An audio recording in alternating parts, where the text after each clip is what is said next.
যে আপনার বাইকটা বয়সে পূরণ হইতে পারে কিন্তু আপনার পারফরমেন্সে এটা কোনো পূরণ হবে না। মেজর প্রবলেম, যদি বেশি অয়েল ঘামায় যায়, বেশি অয়েল বের হয়ে যায়, তাহলে এটা ইঞ্জিনেরও ক্ষতি হইতে পারে।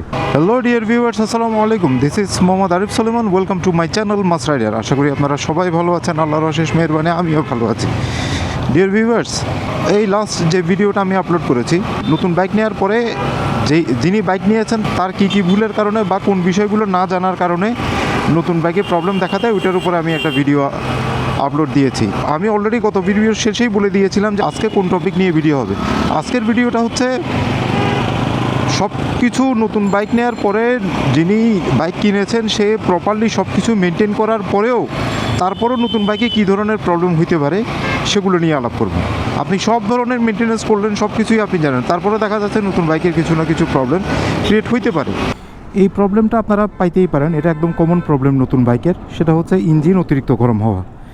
অর্থাৎ স্বাভাবিকভাবে কিছুক্ষণ রাইড করলেই আপনার মনে হবে যেন ইঞ্জিন থেকে একদম তাপ বেরোচ্ছে, আগুন বেরোচ্ছে, এই টাইপের একটা হইতে পারে, ইঞ্জিন অতিরিক্ত গরম হইতে পারে। আর 2 নম্বর একটা প্রবলেম দেখা দিতে পারে, সেটা হচ্ছে সেই মডেলের বাইক দেখা যাচ্ছে আপনার পরিচিত আরেকজনে ইউজ করে, সে মাইলেজ পায় 40, 45, 50। আপনি নতুন বাইক কেনার পরে আপনি পাচ্ছেন হচ্ছে 35, 36, 37, অর্থাৎ মাইলেজ আপনি কম পাচ্ছেন। তো নতুন বাইকে এটা একটা প্রবলেম দেখা দিতে পারে। তারপরে নতুন বাইকে আরও একটা প্রবলেম দেখা দিতে পারে, এই যে চলতেছেন, এই যে রানিংয়ে আসি, আপনি ক্লাস ধরছেন, হঠাৎ করে স্টার্টটা বন্ধ হয়ে গেছে, এটা একটা প্রবলেম দেখা দিতে পারে। এটা সাধারণত স্টার্টটা বন্ধ হয় ওই যে ক্লাস ধরলে, ধরেন রানিং অবস্থায় আপনি ক্লাস ধরলেন, হঠাৎ করে স্টার্টটা বন্ধ হয়ে গেছে।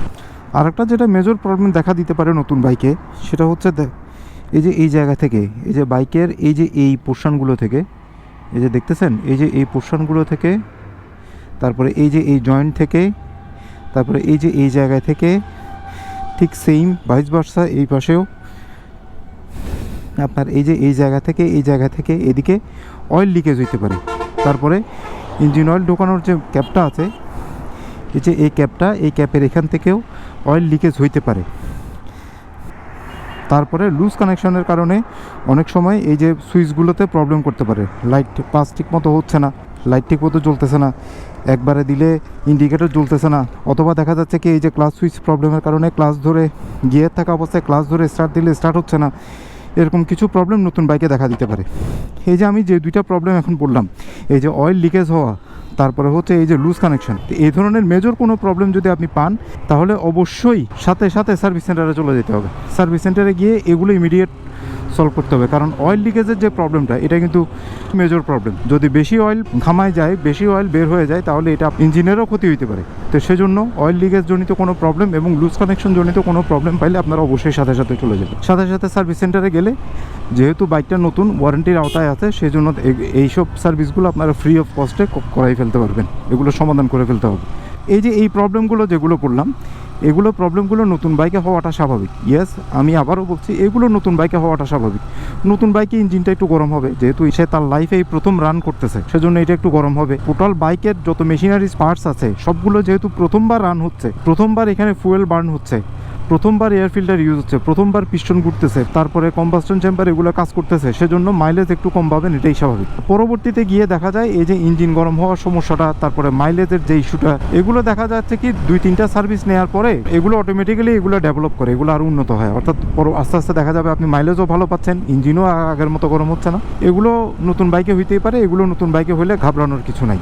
তবে যেই প্রবলেমই আপনি পান না কেন, আপনাকে নোট রাখতে হবে এগুলো, এবং রিসেন্টলি যে সার্ভিসে আপনি যাবেন সেই সার্ভিসে গিয়ে সেগুলো সার্ভিস সেন্টারে আপনাকে বলতে হবে যে এই প্রবলেম পাচ্ছি, তখন তারা সেই অনুযায়ী কাজ করে দিবে আপনাকে।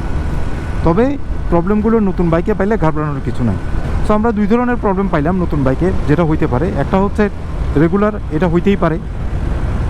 আর একটা হচ্ছে এই যে অয়েল লিকেজের মতো যদি কোনো প্রবলেম হয়, এটা আবার ইমিডিয়েট গিয়ে আপনাকে সলভ করতে হবে। এনিওয়ে, যেহেতু বাইক একটা মেশিনারিজ, এটা একটা টোটাল মেশিন, এই ধরনের প্রবলেমগুলো হইতে পারে, এটা কোনো অস্বাভাবিকতার কিছু নেই। কিন্তু একটা বিষয় হচ্ছে, এক হচ্ছে আপনাকে নিজেকে সচেতন থাকতে হবে আপনার বাইকের প্রবলেম নিয়ে। কিছু বেসিক বিষয় অবশ্যই আপনাকে জানতে হবে, যতই আপনার ইচ্ছায় না থাকুক, কিন্তু আপনাকে জানতেই হবে।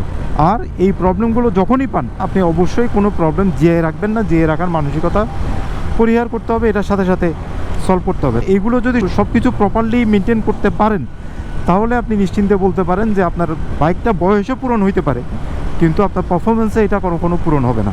তো আজকে এই ভিডিওটা এটুকুই। পরবর্তীতে দেখা হচ্ছে নতুন কোনো ব্লগে, নতুন কোনো ভিডিওতে দেখা হবে, কথা হবে। ততক্ষণ পর্যন্ত সবাই ভালো থাকবেন, সুস্থ থাকবেন, নিরাপদে থাকবেন এবং অবশ্যই নিরাপদে বাইক রাইড করবেন। আর আমার এই ছোট্ট চ্যানেলটাকে যারা এখনও সাবস্ক্রাইব করেননি, প্লিজ প্লিজ প্লিজ সাবস্ক্রাইব করে দেবেন। আর ভিডিও যদি ভালো লাগে ডেফিনেটলি একটা লাইক দেবেন। আজকের মতো এখানেই বিদায় নিচ্ছি। খুদাহাফেজ।